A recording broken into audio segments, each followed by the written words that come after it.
I'd like to send the first question toward Dr. Coe, and it has to do with one of the report's overarching goals and the findings that the report had.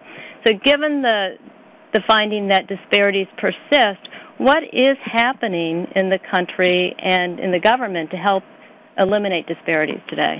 So thank you for that very good question. First of all, for Healthy People 2020, we've continued that overarching goal to eliminate disparities because it's such a critical issue, and our country is getting more diverse by the day. We have 4 states that are majority states, for example, so this is a key issue for the future. We just came this morning from a conference sponsored by the journal Health Affairs, and the October issue is completely dedicated to health disparities and approaches to studying and reducing them. And as part of that effort, we at the department have unveiled a comprehensive action plan to address and reduce health disparities that represents the greatest federal commitment to doing this ever. This was a charge given us by Secretary Sebelius. We unveiled this plan this past April. We're coming up to the 6-month mark, and you'll be hearing much more about commitments, developments, deliverables of that plan. A lot of that linked to resources and directions provided by the Affordable Care Act. So this is a time for renewed commitment to this area, and it's very important. Thank you. Okay, thank you. And I'll send the next question to Dr. Sondick. With respect to the findings on infant mortality and life expectancy, is there a connection between the lower rate of life expectancy among the black population and the high rate of infant mortality? That's a very good question. In fact, I've done some calculations on that, and the infant mortality rate really has a very small effect on life expectancy. To understand that, the infant mortality rate in the black population is about 1.4%. In other words, for every birth, there's a 1.4% chance that the child will die, and that has a relatively small effect overall on life expectancy. Thank you.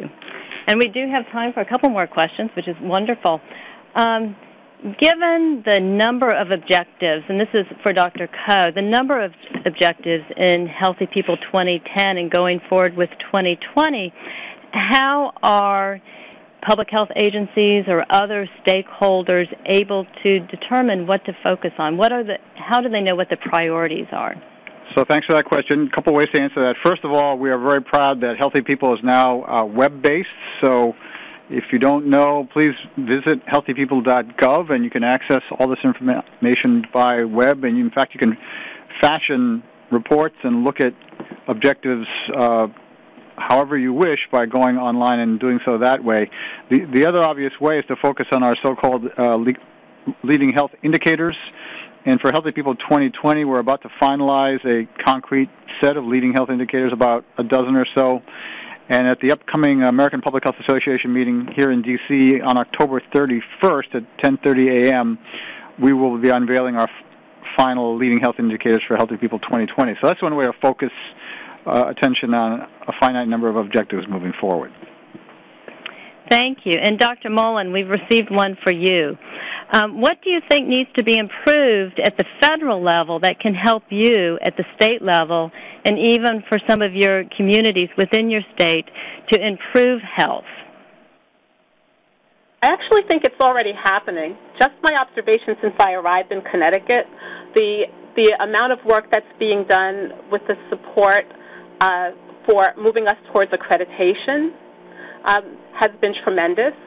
We also have felt through the Office of State, Territorial, Local, and Tribal Support through CDC, a much stronger link with the Centers for Disease Control, state and local departments of public health. And in addition to the conferences that we have, I have to say, there's been such an ease of having direct communication with people in the agencies that, for me, it feels as if we really are working in a larger system. And probably what needs to happen in part is the willingness on both sides to know that that's the way people are working together now, with an understanding that that's how we advance the work going forward. Okay, thank you. Okay. And Dr. Sondic, here's one for you. You talked a lot about the need for data and the importance of data. How are states and communities able to compare themselves with the national data? Well, there are some good sources here. I think the BRFSS, which certainly every state uses, I think is very, very important.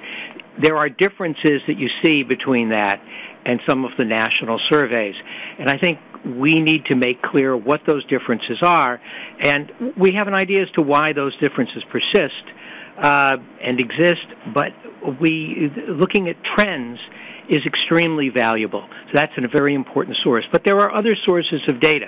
And I think we hear that old maxim that you don't want the perfect to be the enemy of the good, I think is extremely important.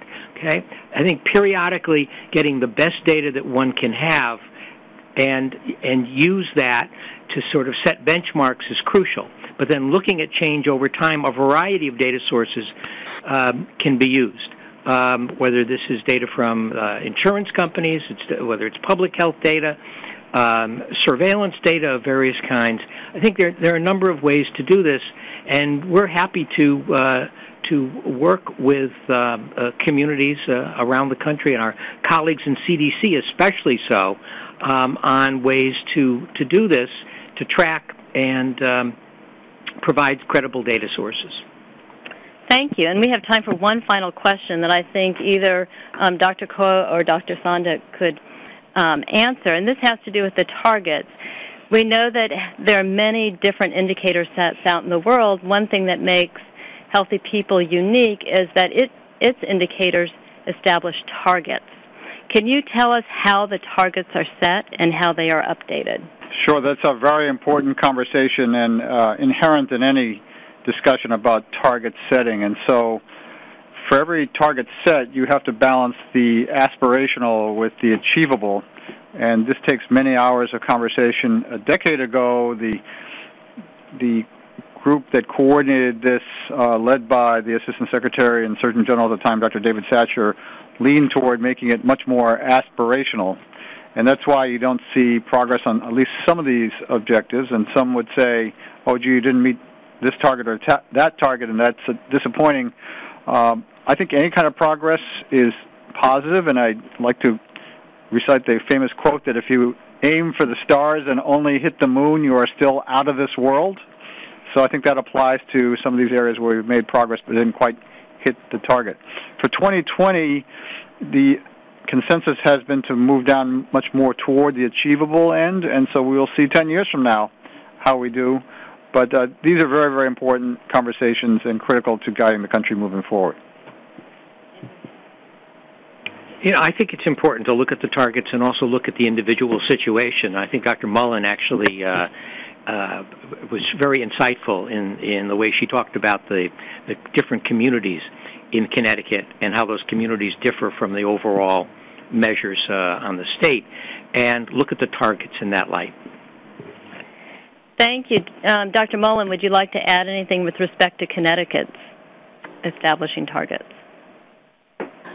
I have staff sitting here with me saying we want to have targets next time, and we actually are spending some time right now looking at what our data capacity and shortcomings are so that we can at least choose targets that we can feel confident in. We're still really trying to understand our population even better. In general, though, I think if we're moving in the right direction, not wanting to be the enemy of the good to be the enemy of the perfect once again, or vice versa, sorry. I think we should just keep trying to move forward, because there are too many influences that are also out of our control sometimes for us to get exactly where we want to land. Okay, thank you. And I think you kind of hit the nail on the head with accountability and targets. It's sometimes frightening to set those targets. We all want to do better, but it's a challenge to meet our targets.